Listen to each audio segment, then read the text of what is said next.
and welcome back to Austin Talks, where today we are doing many reviews because of my stupid schedule. Obviously I intended to do 7 videos within 7 days, which is still, I'm doing that. We're gonna have 3 reviews today, including the one that I'm currently doing. But I apologize for the last couple of days. I have been very, very busy and I have not been able to record, also because there was a YouTube issue as well. So we have 3 videos coming out today because obviously I said I'd do them in the 7 days, and obviously tomorrow is the last day and I've got a video planned then. I've just changed my mind right now. I'll do 2 today and then 2 tomorrow. That's fair. That's very fair. But everyone, I do hope you enjoy them. We've got Spider-Man Across the Spider-Verse review, we've got the Flash review, Transformers review, and obviously, people who have been requesting this, History of Music Part 3. And I'm going serious with my dad because he likes doing the videos, and I don't want to really talk a lot during this part, so I'll just get right into it straight away. Now, the opening scene. Now, this scene was actually really cool, as we are actually immediately put into action, unlike the other movies that are just literally really boring. But none of this is backstory stuff as well. And I also like how the origin, none of this backstory stuff, with the so this is your spark and all that. And I also like how the origin and backstory in this movie flows together, especially with this scene alone. I also like how we are immediately introduced to Unicron, the Maximals, and Scourge, because I think it's Scourge here, and then because these are the people who are the main viewpoints of the movie, making them the most important of the actual story. Now, the best opening scene compared to any other Transformers movie, I have to say. And also, I do like the reveal to the guy that I'm just about to talk about, because we were not actually told his name in the movie. We weren't. It was just saying They just said Master, but I found out what his name is, and it is Apeling. What's his name? Surely I wrote it down. Yeah, Apeling. I think it's Apeling or whatever. Now, this was never actually mentioned in the movie, but when the character was seen in the trailer, I actually thought he was the Supertron Maximal Bot something version of Optimus Primal. Because look at him, he just does look he does look silver, he does look a bit different, but obviously we had not been introduced to this character, so we did not know. Now, yes, I was wrong, but you gotta admit, this guy looks cool, and obviously I like Optimus Primal, so yeah, I'm not surprised. But this character's name is Apelink, but no, he's not the same as Primal, who is a gorilla. Apparently this guy is an ape. They never say his name in the movie, but this is a minor arc in the movie. But I also like how he's shown as he shows the nature between the animals, and he's because obviously he's the only one we do not see as a transformer other than Ares, or we don't actually see them either. But excuse me. Now, I actually think this character is really good, and I think you should probably have a Maximals movie by itself, like a spin-off series. I know the Transformers verse is not really used to doing that, but I do think it would be it's possible for them to do it, and I think it would be a good idea. Take some advice, guys. Now, the introduction to Scourge. Guys, I found his mouth. Introduction to Scourge. Now, his scene walking through the trees in the darkness was actually terrifying me. You can call me a scaredy cat all you want, but it actually terrified me. Now, they made significant improvements compared to the villains in the last ones, and with the honorary Unicron Simp, which is what Scourge is, there's no denying that. In his new name, that is his new name. No one even try. His name is Unicron Simp. Unicron Simp. Damn it! No, I messed it up. Also, if there was a scenario where Scourge and Megatron would duel, Megatron would just have the same treatment that Apeling got, which was a spinny hand in his chest. or it was his arm that got ripped off. It was something that got ripped off. I'll tell you that. But yeah, like Scourge, he was terrifying. He was genuinely like, and what's his name? Peter Dinklage. Michael Douglas. What the hell? Peter Dinklage played this character so well. The only other thing I've actually seen him in is Pixels. Never watched Game of Thrones, but yeah, I know he's in Game of Thrones, but I've never seen him actually in that. I only know him from, he's probably been in other things that I don't remember, but like he being the voice of this character was genuinely, gave me shivers. Now, I've got two things to talk about here. Two are very minor, so I'll get this done quickly. Now, in the beginning scene, I noticed that Apeling called the other gorilla Optimus Primal, meaning that the name Optimus has some significance and importance to that name. And then here is what I found on literally. Now, in Latin, Optimus means the best, meaning Prime and Primal are the best out of their factions, which leads me to my next question. Why is one called Prime and one called Primal? Is there a significance of the term Prime?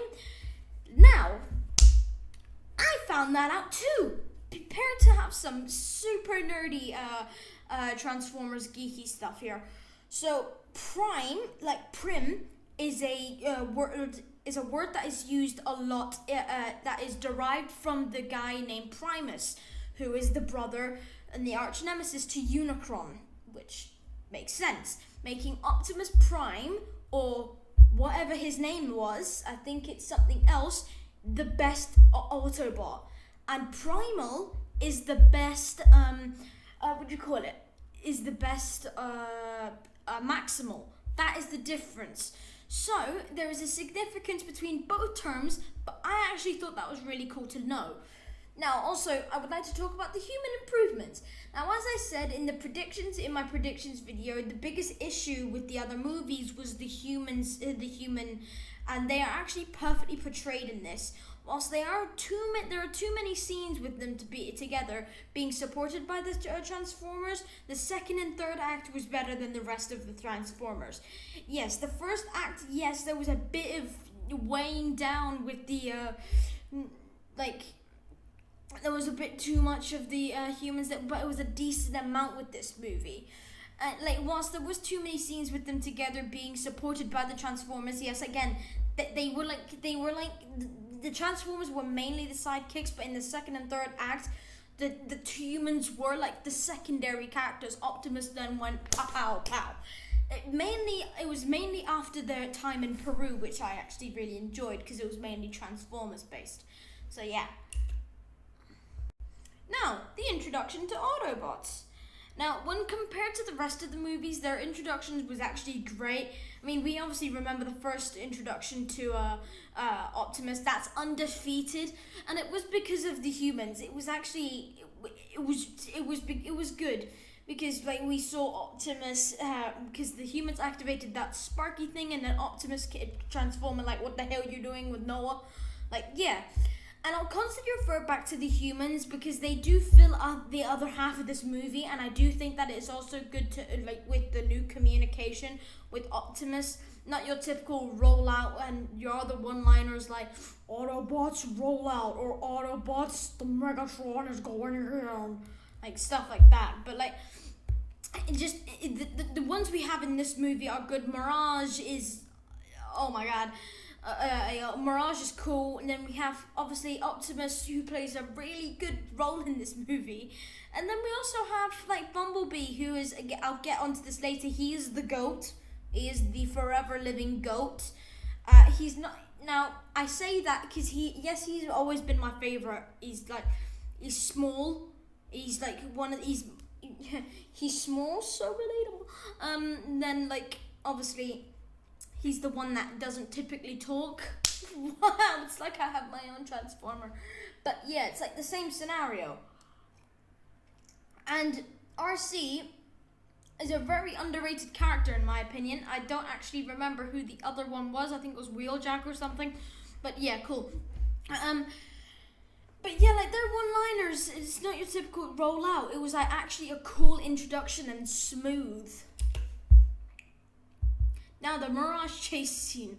Now with this scene was both funny and cool to see. I think it is unique. I think it's unique Mirage has the ability, but in this scene where he is speeding and how when we are introduced to his true form, he is so chill. I actually really like that. Pete Davidson killed with this character. I also wish that he was my driver, then Sheldon would never have to get a driver's license. Yeah, I do wish he would if Sheldon and Mirage were real, I would I did, and if Sheldon and Mirage are like this, or Optimus Prime. I actually don't know who Sheldon would get compared with, but I wanted to say Sheldon for something. I wanted to do that. But yeah, this scene was actually really cool, and I do like the ability that he can change the other cars. But it was cool when he was just I was like, no, what are you doing? Just speed up. And then he was like, oh yeah, just do that. I thought that was actually really funny and cool. Now, the references to the Bumblebee movie. Now, there is only one, but the human references I think were good, as it makes it clear to the people who think that this movie is a continuation of the other movies, which it is not. Hallelujah. But funny how none of the others were watching mentioned at all. No one did, and how they look all different. They look very different. Just something random that I picked up on, but I do recommend this movie to watch it. I really do. It will give you some sort of insight into the relations to Decepticons, I guess, kind of. But yeah, Bumblebee, there is because Optimus doesn't trust them. But Bumblebee, it was just I had one that was nice to me. Optimus is trying to understand why other people why people are so rude to them, because if you do refer to the other movies that don't happen, the humans are not very nice, but I do prefer them in both of these adaptations of the movie. Now, the museum fight scene. Now this scene was actually a proper Transformers scene. Never mind that end of the Dark of the Moon stuff. Now, why I really need to get in the chair. Now this is the scene we had that we had been asking for in literally every other movie, and I've seen. Also, I no longer think that that place for. At least for the next 5 years, I don't think that's a place that anyone should go. The action, the weapons, and the lot where it was mental. It was really good, and the end of the battle, what happened? Wow, not nice at all. This just proves how Scrooge is not a nice guy. Or Scrooge, Dad, say his name. I don't know what it is, but yeah. But this scene, with Battle Trap, and then with Nightbird, and then RC going brrrr, and then this is what happened next, which I was like, oh my god, this is a true Transformer scene, because it actually was emotional, because he died. Well, yeah, he died. Scourge, you're not nice. How could Scourge kill Bumblebee? He have no emotions. Now, witnessing the scene, I literally shouted this in the theater. If any, none I literally shouted this. I was like, no, you can't be doing that. You can't do that to me. Now, this scene was both sad and so needed for the movie. Knowing how loved Bumblebee is as a character, and obviously he was one of the best in the other movies, if not the only good one. Now, with the others, it shows how high up in the power hierarchy Scourge is compared to the Autobots. I just yeah. Now, which obviously inevitably changes at the end of the movie, because obviously he ain't dead. Hallelujah. But this scene was needed, and also you just know that everyone else in the theater was holding out to see if he was actually dead. I was throughout the whole movie when we saw his corpse, I was like, get up. Yeah, I'm glad he's not. I'm glad he ain't dead. And he don't need to be dead. And I also because Bumblebee's usually the companion character, but I'm glad in this movie he's not, which is how he's usually referred to. Which I also think another reason why this scene was needed, or he would have been thought of as a side character for the humans. Now, if I recall correctly, this is actually the first Scottish Transformer. And if you realise, see? Cool animations, am I right? Now, this character was well introduced, and the response from Mirage cracked me up so hard. Also, I noticed that he is a lot bigger than the others. I thought that was a bit weird. And which makes sense as it holds four... he has the ability to hold 4 Transformers and 2 humans. This character could have been used better, like a Scottish version of Hound. He could be going brrrr, an army berserker. That would have been good, because that would have brought the Scottish out of him. But yeah, I also love this character. He was just like, then how are we going to get to Peru? No, don't tell me him. He's like, hello, I'm Stratosphere. And Mirage was like, nah, I'm walking. It did look a bit busted. And obviously, Scottish at heart. I'm glad to see we got a Scottish Transformer now. That's good. I mean, we've got a Spanish one, and he didn't even know how to say Spanish. That's just saying. So obviously, he's not Spanish. That was so embarrassing when, what's his name? Noah tried to speak with Wheeljack.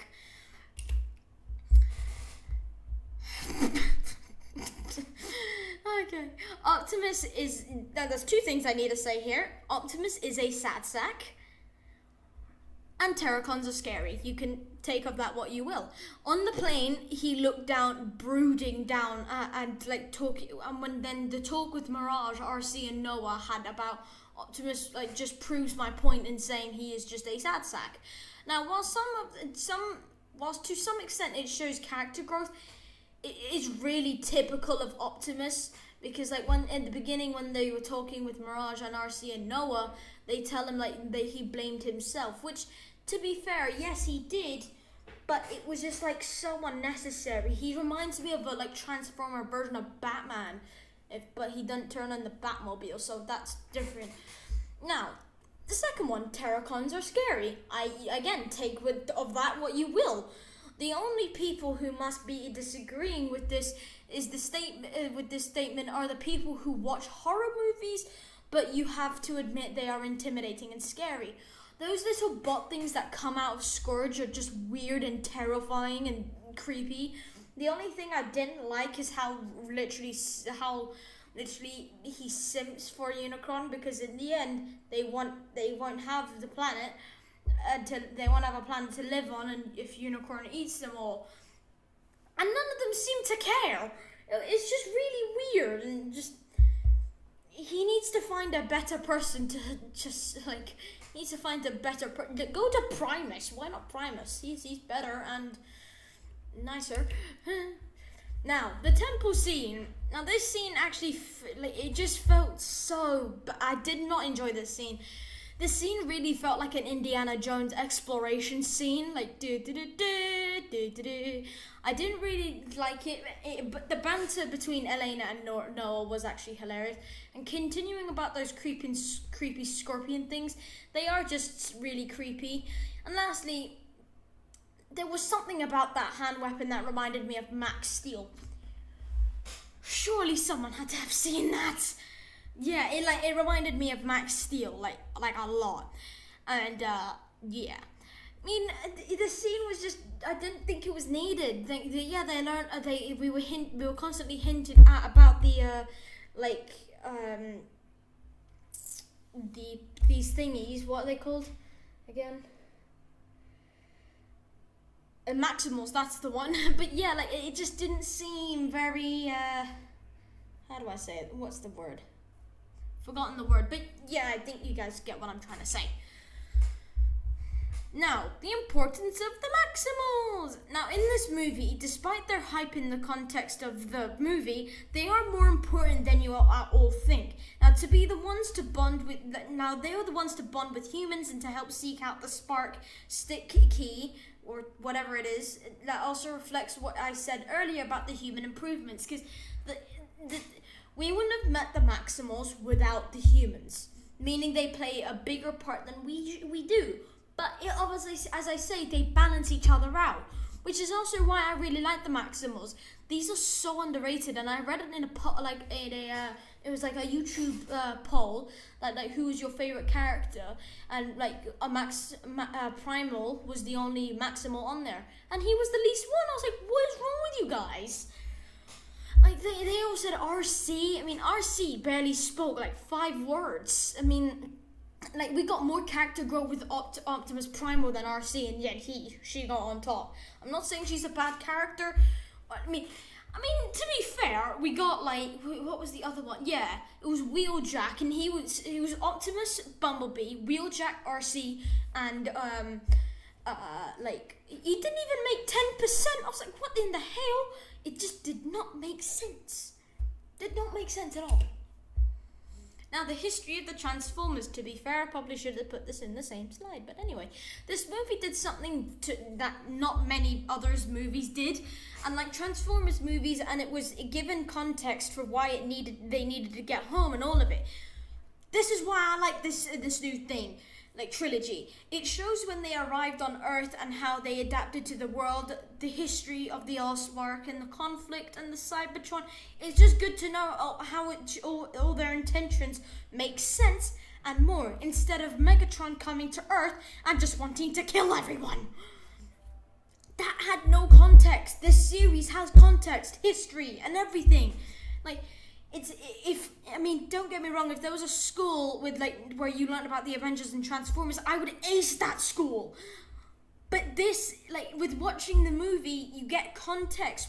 And I literally went to go and watch the other ones the other day. They don't have context at all. I just needed to get that out of my system. But yeah, like there is no context, which is why I really like this movie. Oh, this was just sad. Airazor's death. Now, this scene was actually really disheartening, as Airazor was actually a wise and trusted character who seemed like one who knew how to fix it, like, and everything. Also, her arc as a long-lost family member of the Maximals really, really stuck with you throughout the whole movie, because, like, they wouldn't really project how they missed each other until this scene, and recently reunited, and that love that they shared must have been hard, as Primal was the one to actually protect them. And, like, Primal was the one that had to kill her. And this also shows how powerful Scourge is and how weak it makes the other team feel. This scene was actually so sad, because Primal had to do it. And like she was saying, it's alright, it's okay, you have to do what you gotta do. But this was genuinely hardcore stuff. This was sad. And the Scourge is really powerful. He's not like any villain we saw before. Quintessa was literally nothing. Scourge has more power than that woman. Like, Quintessa was such a weird character. I did not get my head around that character. And I'm genuinely, like, she's like a long lost something off of Unicron. Or, like, she's literally mini Unicron. I don't know what she is, but yeah, this is the same thing. Oh yeah, I forgot about this. Yes, my favorite scene, the awakening of Unicron. I do think it would have been better to see a version of Unicron in space where he's eating the Earth whilst the fight goes on. But the scene where he opens up and starts to devour the Earth almost reflects the length and the Scrooge went to make him happy in a way. Scourge's thinking compared to Scourge's thinking to make Unicron happy is really weird if you think about it. And lastly, the music complemented with this scene was actually peak, because you do feel like Unicron is devouring your world. I do agree with that. Actually, I wrote it, so yeah. But no, it did genuinely felt like he was eating your world as well. It's genuinely terrifying. And if you look at the design of him, he's genuinely mad. And you know, this fun fact, this movie is actually only rated 8th in the 8th movie of this year. But I can't lie. And I know where Flash came, and I definitely understand why. But yeah, it does feel like he is devouring your world, and there is no denying that. But yeah, just thought to say that. And the Unicron, I think, will have such a good character arc in the future. Mirage and Noah's friendship. Okay, their friendship in the movie was the most cherished thing ever. It is a thing that not a lot, and the connections with Chris with the calling thing, and as well we are really sweet and melted. is really sweet and where like, it's heart melting. And at the end when Noah and Mirage merge with like, that was a great scene because we've not seen that before, and that's actually really cool to see. And I also can't wait to see his new look. Even at the end of the movie, they show that he has a new look, but I'm really curious to see how that actually turns out. Also, I have to say, it's either I think it's Sam who's in the last movie. They have a better connection than Sam and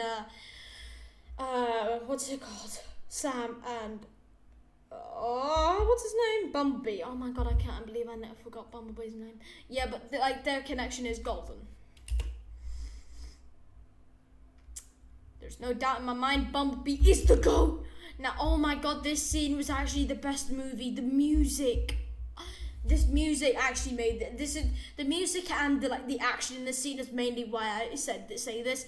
Obviously, no one wanted for him to die and for him to come back like this. Like he emerged from the plane like, "Hey boys, I'm back," and then he just yeets out into the battle and goes. Brrr. That free-falling battle with just like shooting things very accurately as well, which I thought was funny. Oh my god, this scene was awesome. If there's any other synonyms for awesome, comment them below, because that is what Bumblebee is. He is the GOAT. He is awesome. He is amazing. He is cool. He is goated. I could go on forever, but I will not. But he is goated.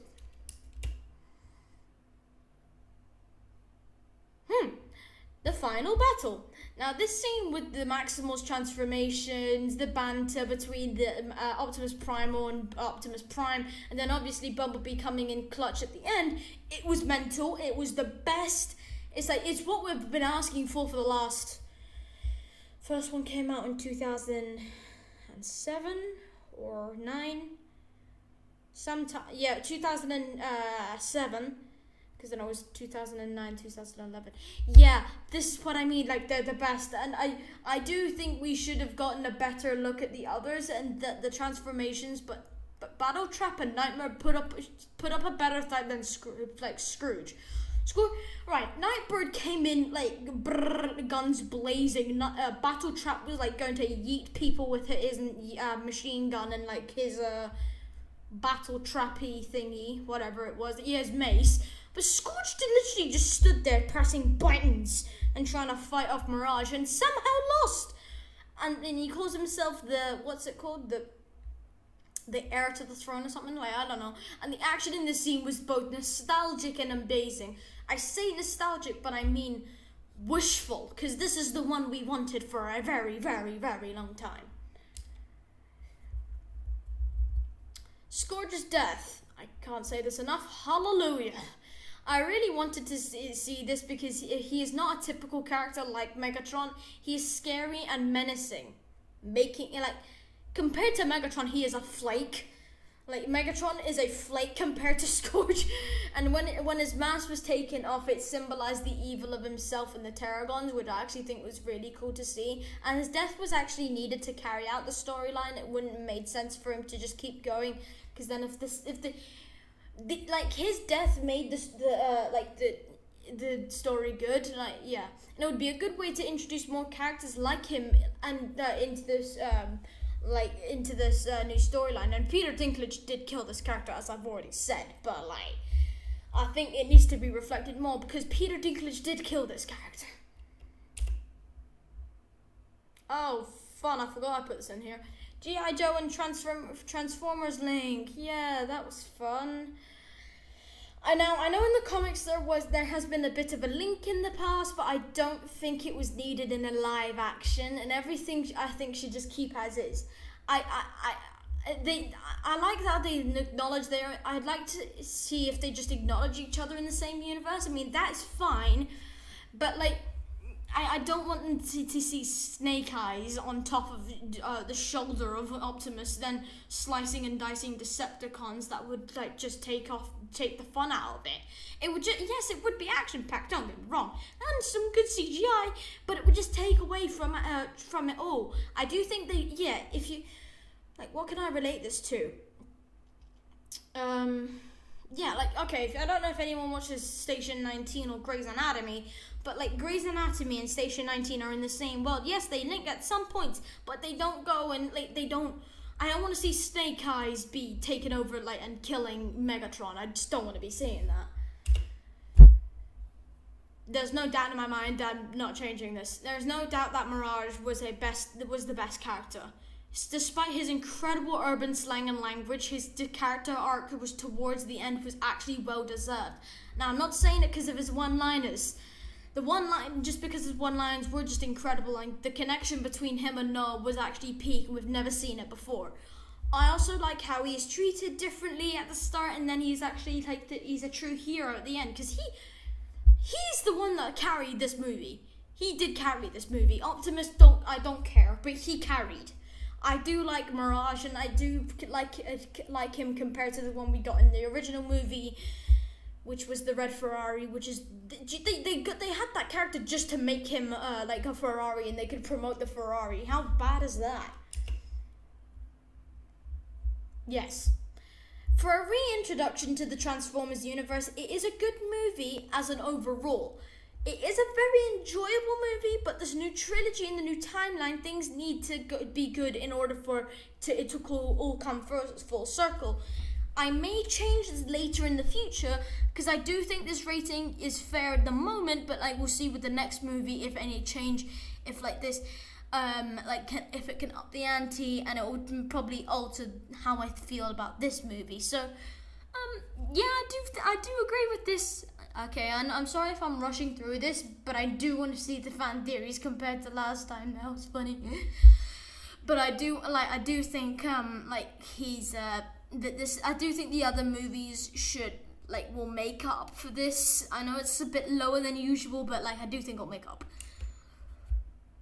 Oh, yeah. Now this trilogy will be a bigger impact on the Transformers franchise, as I think the whole idea of this new storyline will reflect the DC and Marvel universe. Obviously, they have their Justice League and Avengers, but this universe needs its own version of it called something else, like Team Prime. We never really saw this, and I think it would be great to see in the new storyline. Okay. Damn, son. Okay. There is some confusion about what will happen to the Transformers of the Bayverse, because they were some great robots like the Age of Extinction and the Last Night movies. They had some great ones. I think they should bring back them somehow in a way, because Drift, Hound, and the Dinos deserve some screen time, even Lockdown. I mean, Lockdown died, but I do understand what you're saying. I don't think that's a theory. That's just a statement. And I do agree with you, don't get me wrong, but it's not a theory, but okay. This theory will blow your mind. Quintessa is the daughter of Unicron. Okay, you need a little more context than that, but cool. Think about it. Okay, I'm thinking. Think about it. She was a character with the same goal and reference to a bigger power, and promised a return to their home planet, which makes sense as it is only the world. There's the only world that Unicron will not eat.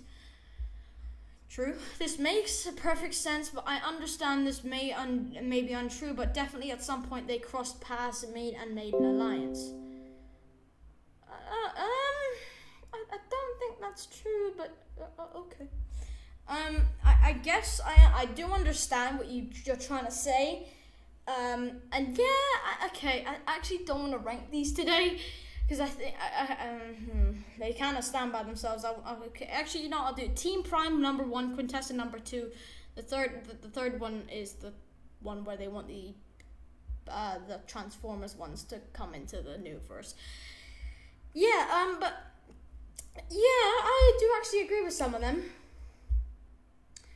Right, everyone, that'll be the end of today's video. I hope you all enjoyed, and as I said again, I'm sorry for the last couple of days. I have been really busy, and obviously YouTube was a problem for me, so don't blame me. But yeah, obviously you'll have a video later on today on the Flash. Yeah, we'll have the Flash. We'll have the Flash review, and then then tomorrow you'll have History of the Music Part 3 and Spider-Man Across the Spider-Verse review. So, everyone, I hope you all enjoyed today's video. If you did, please leave a like and subscribe, and obviously comment what else you would like to see in the comments. Bye everyone. Have a great day.